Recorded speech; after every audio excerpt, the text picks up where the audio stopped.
Hello everyone, welcome back to the channel.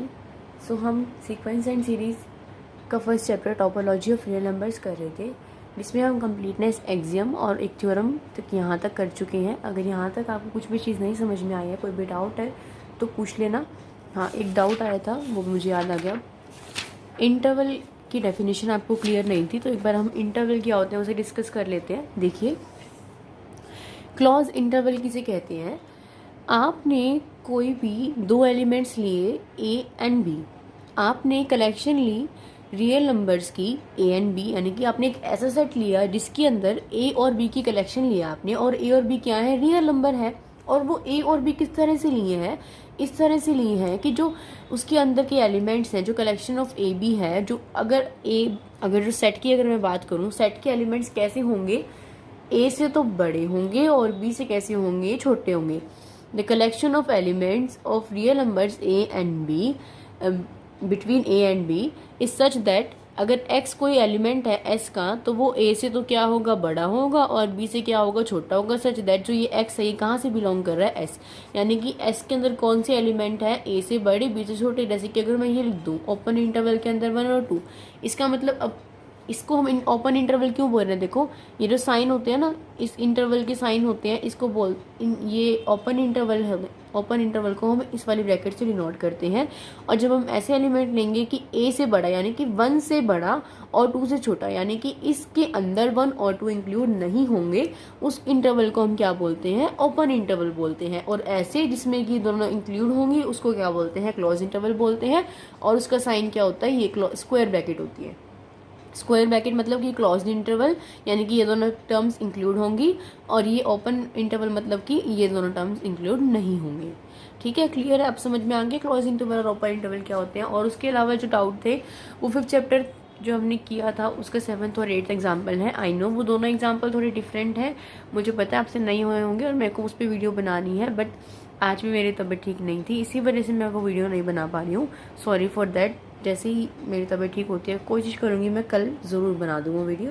और bisection method पे भी हम एक क्वेश्चन खुद से सॉल्व करेंगे, ताकि आपके जो भी डाउट्स हैं या नहीं भी हैं, तो बट एक बार हम एक क्वेश्चन सॉल्व करके खुद से देख लेंगे, ताकि आपको क्लियरली समझ में आ जाए। तो ये दोनों वीडियोज़ मैं जल्दी से जल्दी बनाने की कोशिश करूँगी। ठीक है, ओके। अब देखते हैं आगे। देखो, यहाँ तक हमने कर लिया था, यहाँ तक हम कर चुके हैं। अब आगे क्या है? आर्किमीडियन प्रॉपर्टी ऑफ रियल्स। रियल्स का मतलब क्या होता है? Real number. क्या होता है? Real number. देखो, मैंने हमको पहले भी कही थी बात कि जो भी हमने कंसेप्ट करे हैं वो आगे हर जगह यूज़ होंगे। अब अगर थ्योरम में भी आपको ये टिप्स भी होनी चाहिए सारे कंसेप्ट। जैसे कि अगर मैं ये बोलूँ कि कोई भी नॉन एम्प्टी सबसेट है, अगर वो बाउंडेड अबव है, तो उसका मतलब क्या होगा? आपके दिमाग में तभी क्लिक हो जाना चाहिए कि अगर कोई ऐसा सेट है, वो नॉन एम्प्टी है और वो बाउंडेड अबव है, तो उसके पास एक सुप्रीमम एग्जिस्ट करेगा। और ये कहाँ से आया था? ये आया था कंप्लीटनेस एक्सियम से। तो ये जो सारी डेफिनेशंस हैं, लीस्ट अपर बाउंड क्या होता है, सुप्रीमम क्या होता है, इनफीमम क्या होता है, ग्रेटेस्ट एलिमेंट, लोवेस्ट एलिमेंट, ये सारे आपको क्लियर होने चाहिए और लर्न भी होने चाहिए। ठीक है, तभी आपसे थ्योरम इजीली हो सकेंगे, वरना आपको थ्योरम नहीं समझ में आएंगे। ओके, तो इसलिए अगर अब तक आपने वीडियोस नहीं देखे हैं ना पहले की, तो प्लीज़ पहले उन वीडियोस को देखना, तभी इस वीडियो को देखना। देखिए, Archimedean property of real numbers सबसे पहले कहती है, if x and y are the two positive real numbers, then there exist a natural number n such that n x greater than y. ये कह रहे हैं कि x एंड y क्या है? दो रियल नंबर हैं, और रियल नंबर भी कैसे हैं? पॉजिटिव है, नेगेटिव नहीं है। अगर x एंड y दो रियल नंबर है, तो एक नेचुरल नंबर n ऐसा एग्जिस्ट करेगा, एक नेचुरल नंबर n ऐसा एग्जिस्ट करेगा कि आप उस n की मल्टीप्लिकेशन अगर उन दोनों पॉजिटिव रियल नंबर में से एक के साथ करते हो, तो उन दोनों की मल्टीप्लिकेशन बड़ी आएगी किससे? दूसरे पॉजिटिव रियल नंबर के साथ। दोबारा से रिपीट करती हूँ। देखो, ये कह रहे हैं कि अगर आपके पास दो पॉजिटिव रियल नंबर्स हैं, से एक्स एंड वाई, और एक ऐसा नेचुरल नंबर एग्जिस्ट करेगा, सपोज एन, कि अगर आप उस नेचुरल नंबर एन की मल्टीप्लिकेशन इन दोनों में से किसी भी एक पॉजिटिव रियल नंबर के साथ करते हो, तो वो बड़ी आएगी, उन दोनों की मल्टीप्लिकेशन बड़ी आएगी किससे? दूसरे रियल नंबर के साथ। देखो कैसे, सपोज आपने एक्स ले लिया 5, वाई ले लिया 2। 5 क्या है? पॉजिटिव रियल नंबर है। 2 क्या है? पॉजिटिव रियल नंबर है। आपने कोई भी एक नेचुरल नंबर ले लिया 7। ठीक है, अब आप 7 की मल्टीप्लाई 5 से करो, 7 5 जा 35, तो 35 क्या बड़ा नहीं है 2 से? है ना बड़ा। इसका मतलब क्या है? ये एन एक्स है और ये क्या है? वाई। या फिर आप 7 की मल्टीप्लाई 2 से करो, 7 2 जार 14, तो ये क्या ये इससे बड़ा नहीं है x से? x क्या है 5 तो है ना। तो ये रिजल्ट वेरीफाई हो रहा है, हमें इसको वेरीफाई करके दिखाना है कि कैसे होगा। क्लियर है? स्टेटमेंट समझ में आ गई आपको? अब देखिए इसको वेरीफाई करने के लिए हम इससे अपोजिट लेट करके चलेंगे। हम लेट करके चलेंगे कि जो nx है वो बड़ा नहीं है y से। अब अगर बड़ा नहीं है तो क्या होगा?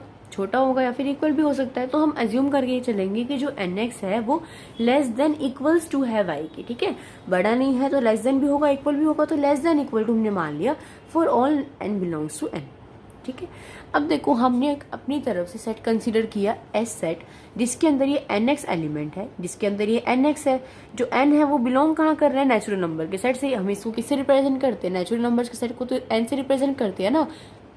तो हम क्या कह रहे हैं, हमने एक सेट कंसीडर कर लिया S, जिसके अंदर क्या है? nx एलिमेंट्स है, nx एलिमेंट्स है। अब देखिए nx है तो जैसे कि x है, x को क्या मैं 1 इंटू एक्स लिख सकती हूँ ना। तो nx से ये सिमिलर तो है, जैसे कि ये 1 इंटू एक्स का मतलब क्या है? ये nx टाइप का एलिमेंट तो हो गया। मैंने कहा कि s सेट के अंदर nx टाइप के एलिमेंट है, यानी कि nx का मतलब क्या है कि n की वैल्यू कुछ भी हो सकती है। 1 into x, 2 into x, 3 into x, 4 into x, कुछ भी हो सकती है। x, 2x, 3x, 4x, 5x कुछ भी हो सकती है ना। तो मैंने x को 1 इंटू एक्स लिख दिया तो कुछ गलत तो नहीं हुआ। x को मैं 1 इंटू एक्स लिख सकती हूँ। तो 1 इंटू एक्स का मतलब क्या है कि n इंटू एक्स ही तो है। तो ये एलिमेंट भी कहाँ जाएगा? s के अंदर तो जाएगा। ये एलिमेंट x के अंदर बिलोंग करेगा। इसका मतलब क्या है कि s नॉन एम्प्टी है। मतलब s नॉन एम्प्टी का मतलब क्या है कि s के अंदर कुछ ना कुछ एलिमेंट्स हमेशा रहेंगे। n की वैल्यू को हमने 1 पुट करेंगे तो भी रहेंगे, 2 पुट करेंगे तो भी रहेंगे ना, क्योंकि n कहाँ से स्टार्ट हो रहा है? नेचुरल नंबर से स्टार्ट हो रहा है। नेचुरल नंबर होते कहाँ से स्टार्ट है? 1 से स्टार्ट होते हैं। तो s कभी भी 0 तो नहीं हो सकता।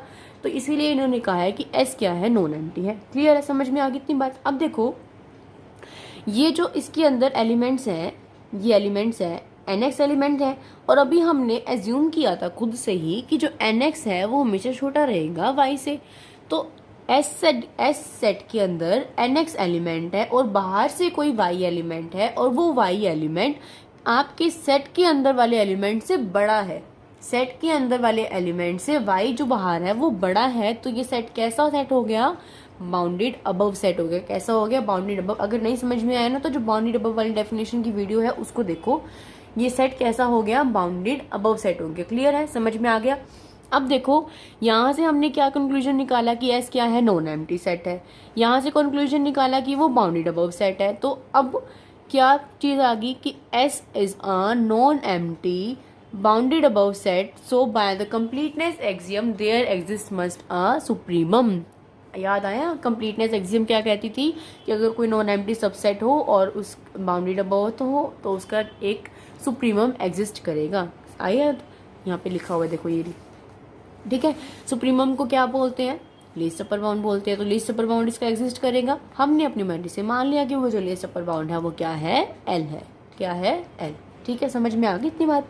अब देखिए हमने लेट किया था ना कि n कहाँ से बिलोंग कर रहा है? नेचुरल नंबर से बिलोंग कर रहा है। तो अगर मैं n के अंदर, जैसे कि अगर मान लो n 2 है, 2 नेचुरल नंबर है, 2 के अंदर अगर मैं 1 ऐड कर दूंगी 3 भी तो नेचुरल नंबर है। तो अगर n से बिलोंग कर रहा है तो n+1 भी तो n से बिलोंग करेगा।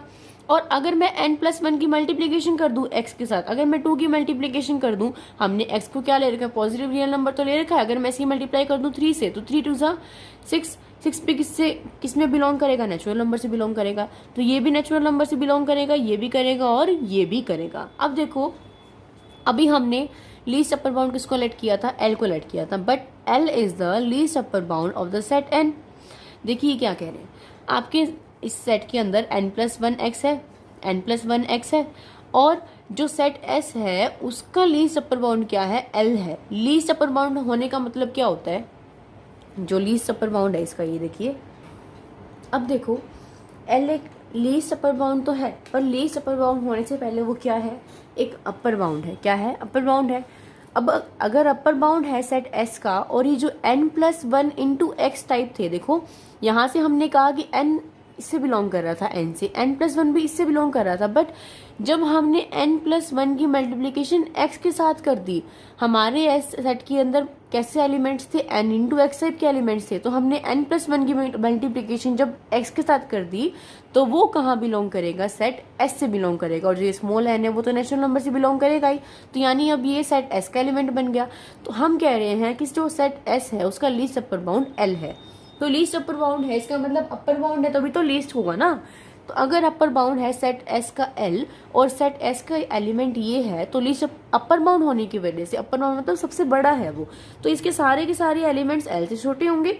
तो S का जो ये एलिमेंट है ये L से छोटा होगा, ठीक है। अब आप इसके अंदर मल्टीप्लाई करोगे तो क्या बनेगा, nx plus x less than equals to l, ऐसे बनेगा। यहाँ से nx अगर मैं निकालूंगी तो क्या आएगा, less than equals to l minus x. तो इसका मतलब l माइनस एक्स से ये छोटे आ गए। इसका मतलब क्या है कि ये इसका क्या बन गया, अपर बाउंड बन गया, तभी तो इसके एलिमेंट छोटे आएंगे ना। nx किसके एलिमेंट है, s के एलिमेंट है, तो s के nx एलिमेंट थे, nx टाइप के एलिमेंट थे, और वो छोटे किससे आ गए, l माइनस एक्स से आ गए। इसका मतलब l माइनस एक्स इस सेट का क्या बन गया, एक अपर बाउंड बन गया। अब ये लीस्ट अपर बाउंड है और ये एक अपर बाउंड है, तो बाय डेफिनेशन क्या हो जाएगा कि ये लीस्ट अपर बाउंड है, इसका मतलब ये तो हमेशा छोटा से छोटा रहेगा, किससे, l माइनस एक्स से रहेगा। तो हम आगे ये लिख सकते हैं ना कि l हमेशा क्या रहेगा, छोटा रहेगा l माइनस एक्स से। अब देखो l माइनस ये छोटा रह रहा है, बट ये हमारे पास क्या आ गई, एक कॉन्ट्राडिक्शन आ गई। क्यों आ गई कॉन्ट्राडिक्शन, यहाँ से तो हम कह रहे हैं कि l माइनस एक्स क्या है, अपर बाउंड है, ठीक है। अगर अपर बाउंड है और l अगर एक लीस्ट अपर बाउंड है, देखिए कॉन्ट्राडिक्शन क्यों आई हमारे पास। l यहाँ से हमारे पास ये आ रहा है, x हमने क्या लिया था, कोई भी पॉजिटिव रियल नंबर लिया था। सपोज करो कि l 5 है, तो 5 है ये, और यहाँ पे 5 में से अगर मैं कोई भी पॉजिटिव रियल नंबर माइनस करूंगी, सपोज 2 माइनस करूंगी, तो ये क्या आएगा 3 और ये क्या आएगा 5। तो क्या 5 बड़ा है या 3 बड़ा है, 5 बड़ा है। तो क्या ये रिजल्ट ट्रू हो रहा है, यहाँ पे नहीं हो रहा। तो it means it is a contradiction. अभी कॉन्ट्राडिक्शन किसकी वजह से आई, पीछे जाके हम देखेंगे कि हमने ऐसे क्या चीज लेट करी कि जिससे हमारा एक गलत आया है। तो हमने पीछे जाके देखा कि यहाँ से तो हम चल रहे थे, हमने शुरू में ही चीज जो लेट की थी कि nx जो है वो less than equals to y होगा, ये ही हमारी चीज गलत लेट की थी हमने। It is a contradiction. इसका मतलब हमने जो एज्यूम किया था कि अगर हम किसी नेचुरल नंबर की मल्टीप्लाई करते हैं पॉजिटिव रियल नंबर के साथ और वो छोटी होगी दूसरे पॉजिटिव रियल नंबर से, इट इज फॉल्स। तो हमारी जो रिजल्ट था कि वो हमेशा बड़ा होगा, तो वो क्या हो गया, प्रूव हो गया। समझ में आया, एक बार रिपीट कर लेते हैं। हमने किया क्या है, हमने अपनी मर्जी से इसको माना कि nx की मल्टीप्लिकेशन छोटी रहेगी, फिर हमने एक सेट कंसीडर किया s, उसके अंदर हमारे जो एलिमेंट्स की टाइप थी वो थी nx टाइप, यानी कि n 1 into x, 1 into 2 into x, इस तरह की, ठीक है। n जो था वो नेचुरल नंबर से बिलोंग कर रहा था। हम x को 1 इंटू एक्स लिख सकते हैं, तो वो भी सेट का एक एलिमेंट बन गया। तो अब ये सेट नॉन एम्प्टी बन गया। अब ये नॉन एम्प्टी बन गया, तो अब हमने इस डेफिनेशन से देखा कि इस जो हमने लेट किया था इससे देखा कि nx इसका एलिमेंट है और y बाहर से कोई एलिमेंट है जो इससे बड़ा है। इससे बड़ा है तो इसकी वजह से ये बाउंडेड अबव बन गया। यहाँ से नॉन एम्प्टी बना, यहाँ से बाउंडेड अबव बना, तो हमने कंप्लीटनेस एक्सियम लगाई। उससे हमें पता चला कि इसके पास एक सुप्रीमम यानी कि एक लीस्ट अपर बाउंड एग्जिस्ट करेगा। हमने उसको मान लिया कि वो क्या होगा, l होगा। फिर हमने लेट किया कि कोई नंबर है n जो बिलोंग करता है नेचुरल नंबर से, अगर हम उसके अंदर 1 ऐड कर देंगे तो भी तो नेचुरल नंबर से बिलोंग करेगा। और अगर हम उसकी मल्टीप्लिकेशन x से कर दें, किसी पॉजिटिव रियल नंबर के साथ कर दें, तो वो इस सेट का एलिमेंट बन जाएगा। फिर हमने कहा कि अगर l इस सेट का लीस्ट अपर बाउंड है तो अपर बाउंड भी है, तो हमने अपर बाउंड वाली कंडीशन निकाल दी। यहाँ से हमारे पास l माइनस एक्स इसका एक अपर बाउंड आ गया। अब अगर ये लीस्ट है, ये लीस्ट अपर बाउंड है, ये अपर बाउंड है, तो बाय डेफिनेशन ये कंडीशन होनी चाहिए थी। बट जब हमने देखा कि x तो क्या है, एक पॉजिटिव रियल नंबर है, तो अगर हम इस l के अंदर से पॉजिटिव रियल नंबर को माइनस करेंगे तो वो इससे छोटा ही आएगा। ऑब्वियसली बात है, दिख ही रहा है साफ, ये चीज इससे छोटी आएगी। बट ये क्या चीज होगी, इसकी वजह से कॉन्ट्राडिक्शन आ गई, तो हमने जो लेट किया तो वो गलत था। क्लियर है, समझ में आ गया। अब देखो उसके बाद देखिए सेकेंड थ्योरम है, for any real number x there exist a unique integer z such that, देखो ये कह रहे हैं कि कोई भी रियल नंबर है x, उसके लिए एक ऐसा यूनिक इंटीजर कोई भी z एग्जिस्ट ऐसा करेगा कि जो x है वो आपका बड़ा रहेगा z से और छोटा रहेगा किससे, अगर आप z के अंदर 1 ऐड कर दो।